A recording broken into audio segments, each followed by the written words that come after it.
Sanctus, Sanctus, Sanctus Dominus Deus Sabaoth. Bapak, Ibu, dan saudara-saudariku yang terkasih dalam Tuhan kita Yesus Kristus, salam sejahtera untuk kita semua. Berkat Allah yang Maha Kuasa senantiasa menyertai kita.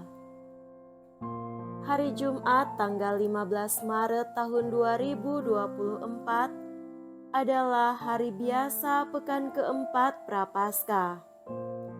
Marilah kita mendengarkan dan merenungkan bacaan-bacaan kitab suci. Dalam nama Bapa dan Putra dan Roh Kudus. Amin. Bacaan pertama dari Kitab Kebijaksanaan, bab 2, ayat 1a, dilanjutkan dengan ayat 12 sampai 22. Orang-orang fasik berkata satu sama lain, karena angan-angan mereka tidak tepat. Marilah kita menghadang orang yang baik, sebab bagi kita ia menjadi gangguan, serta menentang pekerjaan kita. Pelanggaran-pelanggaran hukum dituduhkannya kepada kita, dan kepada kita dipersalahkannya dosa-dosa terhadap pendidikan kita.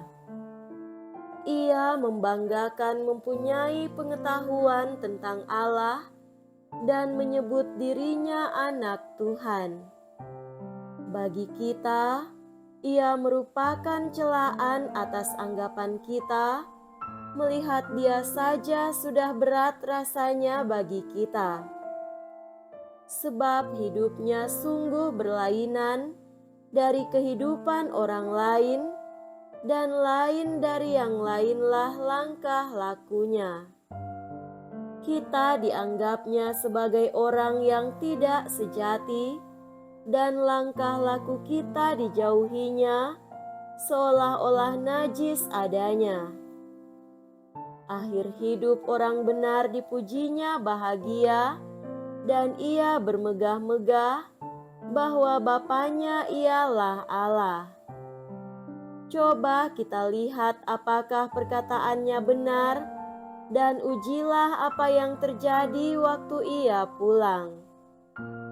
Jika orang yang benar itu sungguh anak Allah, niscaya Allah akan menolong dia, serta melepaskannya dari tangan para lawannya. Mari kita mencobainya dengan aniaya dan siksa, agar kita mengenal kelembutannya, serta menguji kesabaran hatinya. Hendaklah kita menjatuhkan hukuman mati yang keji terhadapnya, sebab menurut katanya, ia pasti mendapat pertolongan. Demikian mereka berangan-angan, tetapi mereka sesat, karena telah dibutakan oleh kejahatan mereka. Maka mereka tidak tahu akan rahasia-rahasia Allah, tidak yakin akan ganjaran kesucian, dan tidak menghargai kemuliaan bagi jiwa yang murni. Demikianlah sabda Tuhan. Syukur kepada Allah. Semoga Tuhan beserta kita, sekarang dan selama-lamanya. Inilah Injil suci menurut Yohanes. Dimuliakanlah Tuhan. Injil Yohanes bab 7 ayat 1 sampai 2 dilanjutkan dengan ayat 10 dan ayat 25 sampai 30. Yesus berjalan keliling Galilea. Ia tidak mau tetap tinggal di Yudea, karena di sana orang-orang Yahudi berusaha untuk membunuhnya.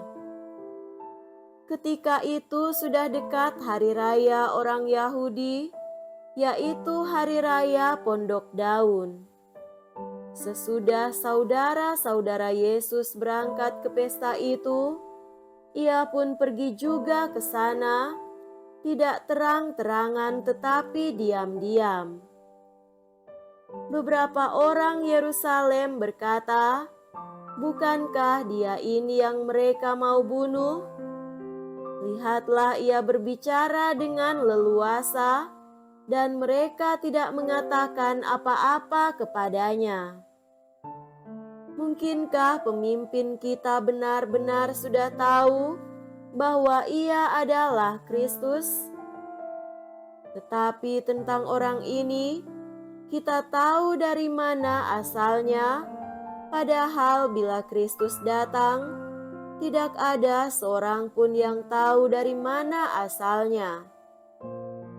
Waktu Yesus mengajar di Bait Allah, ia berseru, "Memang aku kamu kenal, dan kamu tahu dari mana asalku.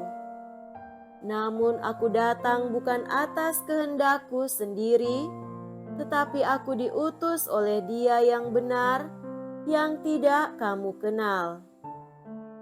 Aku kenal Dia, sebab aku datang dari Dia, dan Dialah yang mengutus aku." Mereka berusaha menangkap Yesus, tetapi tidak ada seorang pun yang menyentuh Dia, sebab saatnya belum tiba. Demikianlah sabda Tuhan. Terpujilah Kristus. Saudara-saudariku yang terkasih dalam Tuhan kita Yesus Kristus, tema renungan kita pada hari ini adalah menghindari ketaatan buta. Kita ingat, pada hari Senin tanggal 21 November tahun 2022 terjadi gempa di Cianjur. Akibat gempa itu, ada banyak orang meninggal dan kehilangan tempat tinggal. Banyak orang, kelompok atau perorangan memberikan bantuan atas pertimbangan kemanusiaan. Tetapi ada sekelompok orang yang menganggap bantuan dari suatu gereja sebagai upaya kristenisasi atau penyebaran agama Kristen. Maksud baik kadangkala dicurigai sebagai tindakan yang membawa agenda tertentu.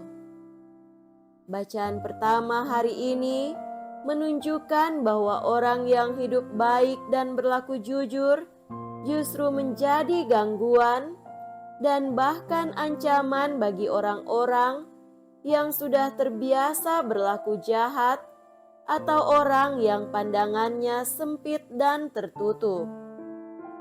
Hal seperti itu sering kita lihat di mana-mana, bahkan kita alami sendiri.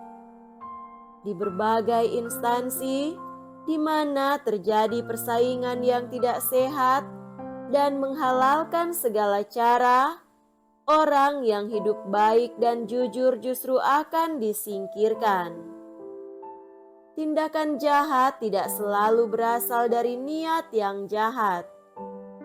Orang-orang Yahudi yang ingin menangkap dan membunuh Yesus bukanlah orang yang berniat jahat. Mereka adalah orang-orang yang taat beragama dan memiliki niat yang luhur untuk membela ajaran agamanya. Dalam pandangan mereka, Yesus dianggap tidak sejalan ajaran dan nilai-nilai agama. Ketaatan buta terhadap hukum dan ajaran agama membuat pandangan mereka menjadi sempit dan cenderung tertutup. Mereka gagal melihat bahwa hidup dan karya Yesus adalah karya Allah sendiri. Sungguh ironis bahwa Yesus yang mengajarkan keutamaan dan melakukan pekerjaan baik itu justru menjadi batu sandungan bagi mereka. Mereka menutup pintu hatinya sendiri. Mereka tidak menyadari bahwa Allah dapat bersabda lewat siapa saja, peristiwa apa saja. Saudara-saudariku terkasih, pemahaman dan penghayatan iman yang sempit melahirkan ujaran, sikap, dan tindakan intoleran. Akibatnya, kaum minoritas di beberapa tempat sering mengalami diskriminasi untuk mengakses pekerjaan atau jabatan tertentu, untuk mendapatkan bantuan, atau untuk menjalankan iman dan agamanya. Oleh karena itu, kita semua mempunyai tugas untuk terus memperluas pemahaman dan penghayatan kita agar hidup kita menjadi berkat bagi banyak orang dan menciptakan kehidupan bersama yang aman dan nyaman di tengah masyarakat. Semoga demikian. Amin. Dalam nama Bapa dan Putra dan Roh Kudus. Amin.